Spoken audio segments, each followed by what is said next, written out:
Hi guys, greetings of the day. So today we are seeing experiment number 9, orchestrating serverless functions with AWS Step Functions.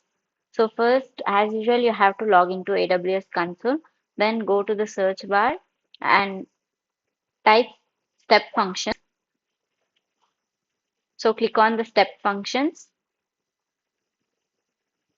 Here click on get started.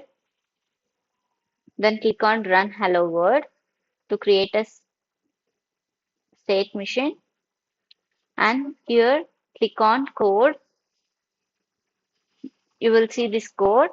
Okay, then click on create. So here you have to select the format JSON, then click on start executing. So the execution flow, this is the execution flow that displayed visually.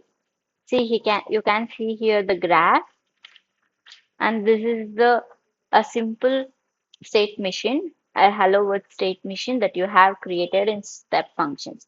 So this is the experiment number 9.